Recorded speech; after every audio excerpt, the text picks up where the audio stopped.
हर रोज एक ही जैसा ऑमलेट खाने से दिल ऊब जाता है जी। तो इसीलिए आज अंडे की बजाय हम बेसन से खागीना बनाएंगे जी। ये देखें बिल्कुल लो हीट पे पकते हुए कितने अच्छे ये दूसरी साइड से भी सेक के हैं, यानी हमने इसे ऑयल में फ्राई भी नहीं किया और कितना अच्छा सालन तैयार हो गया है। चलें जी, मैं आपसे शेयर करती हूँ ये मज़ेदार सी रेसिपी हमने किस तरह से बनाई है। अगर मेरी वीडियोस अच्छी लगी तो लाल सब्सक्राइब को क्लिक कर दें, साथ में ये जो बेल का आइकॉन है इसको क्लिक कर दें।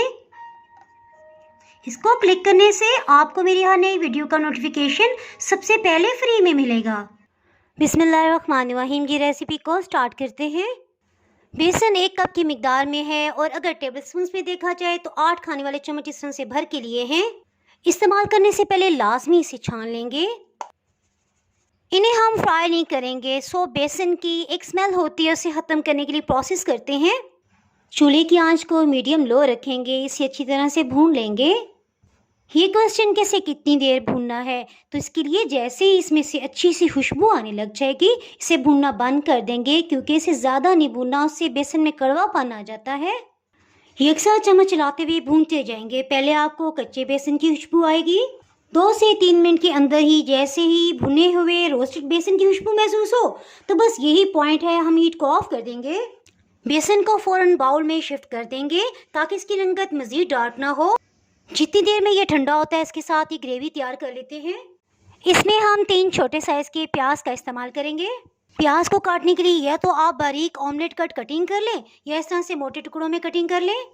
प्याज को चॉपर मशीन में डाल देंगे। ये देखिए प्याज इस फॉर्म में आ गई है। हीट को ऑन कर लिया है। ऑयल इसमें आधे कप से थोड़ा सा कम है, इसे शामिल कर देंगे। हीट को मीडियम लो रखेंगे। इसमें लहसुन अदरक का इस्तेमाल नहीं करेंगे। प्याज पे ज़्यादा लाइट कलर नहीं आने देंगे। देखिए आहिस्ता आहिस्ता ये सुनहरी रंग का हो रहा है, सो इसके साथ ही हीट को बिल्कुल लो करते हैं। इसमें कोई ज़रूरी स्पाइसी शामिल करेंगे। 3 गोल वाली साबुत लाल मिर्च, मेथी दाना आधी चाय की चम्मच, हल्दी पाउडर आधी चाय की चम्मच, लाल मिर्च 1 चाय की चम्मच, नमक लेवल करके 1 चाय की चम्मच इसमें जाएगा। अध कुटा खुश्क धनिया ये 1 खाने वाला चम्मच इसमें जाएगा, इसी से जायका आएगा। मज़ीद स्पाइसेस को इसमें शामिल करने से पहले एक दफ़ा मिक्सअप कर लेंगे। कुलंजे की बीज आधी चाय की चम्मच, एक बड़े साइज़ का टमाटर लेंगे और इसका छिलका उतार लेंगे। ब्लेंडर जग या चॉपर में आप टमाटरों को डाल दें।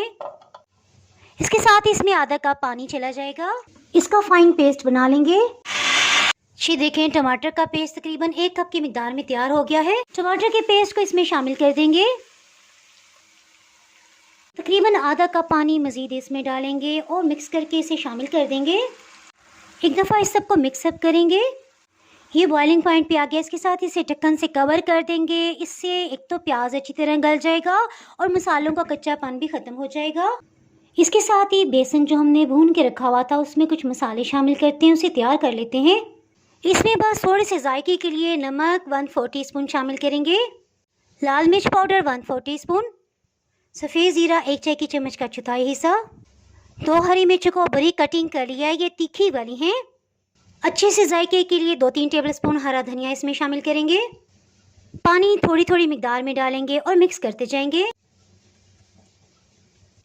ताकि जब ये तैयार हो तो ये ज़्यादा पतला ना हो। ये देखिए इसे इस तरह से होना चाहिए, यानी ना गाढ़ा है और ना ही पतला। अगर आपने इससे पहले कभी भी कुकिंग नहीं की तो आपकी आसानी के लिए बताती चलूँ, इसी कप से मैंने बेसन को मैयर किया था और इसी में पानी डाला है। देखिए 1/4 कप पानी बच भी गया है। तकरीबन 15 मिनट हो चुके हैं। बिल्कुल लो हीट पे मसाले को पकते हुए इसे चेक कर लेते हैं। ये देखें पानी इसमें से मुकम्मल तौर पे ख़त्म नहीं हुआ।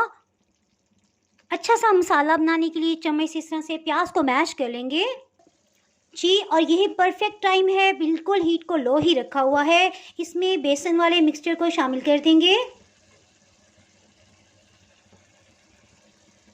इस तरह से फैलाते हुए डालते जाएंगे। थोड़ा सा सब्ज़ धनिया इसके ऊपर डालेंगे। तकरीबन आधी चाय की चम्मच अध कुटी सुरख मिर्च इस तरह से इसके ऊपर डाल देंगे। इसे बिल्कुल भी मिक्स नहीं करना। ये अच्छी तरह से सेट हो जाए सो इसे ढक्कन से फिर से कवर कर देंगे। हीट को बिल्कुल लो ही रखा हुआ है। 5 मिनट हो चुके हैं, इसे चेक कर लेते हैं। इसे हल्के हाथ से मिक्सअप कर लेंगे। याद रहे बेसन में भी हमने 2 हरी मिर्चें डाली थी, सो 2 हरी मिर्चों को सेंटर से कट लगा लिया, इसे डाल देंगे और जब तक अच्छी तरह पक नहीं जाता दोबारा से ढक्कन से कवर कर देंगे। ढक्कन से कवर किए हुए तकरीबन 9 मिनट मज़ीद गुजर चुके हैं। 1 चाय की चम्मच का चौथाई हिस्सा गरम मसाला पाउडर इस पे जाएगा। थोड़ा सा हरा धनिया मज़ीद इस पे डाल देंगे। ये देखिए मसाले में से ऑयल रिलीज़ हो गया है और पानी बिल्कुल खुश्क हो गया है। एक दफ़ा इसे मिक्स अप कर लेंगे। अब ये आपकी चॉइस है, आपको जिस तरह भी पसंद है आप इसे रख सकते हैं। चाहे तो थोड़े इसे हाफ पीसेस में इस तरह से तोड़ लें, जिस तरह ऑमलेट की पीसेस होते हैं। इससे मसाला इसके अंदर तक चला जाएगा। ये देखें बिल्कुल लो हीट पे पकते हुए कितने अच्छे ये दूसरी साइड से भी सेक के हैं, यानी हमने इसे ऑयल में फ्राई भी नहीं किया और कितना अच्छा सालन तैयार हो गया है। जो लोग ज़्यादा ऑयल अवॉइड करते हैं और हेल्थ इशू की वजह से तले हुए पकौड़े वगैरह नहीं खा सकते, तो इस तरह से एंजॉय कर सकते हैं। आपने ये ज़रूर ट्राई करना है, इंशाल्लाह आपको बहुत ही मज़े का लगेगा। जिस तरह मगज़ का जायका होता है ना, सेम इसी तरह से इसका जायका होगा। इसके साथ ही जनाब, अगर आपने मेरा चैनल अभी तक सब्सक्राइब नहीं किया तो फटाफट से सब्सक्राइब कर दें। बेल आइकन प्रेस करना बहुत ही ज़रूरी है, इसके बाहर आपको मेरी नई अपलोड होने वाली वीडियो का नोटिफिकेशन नहीं मिल पाएगा। दुआओं में याद रखें, वीडियो लाइक और शेयर करना बिल्कुल भी ना भूलिएगा। इसके साथ ही मैं इजाज़त चाहती हूँ। अल्लाह हाफिज़।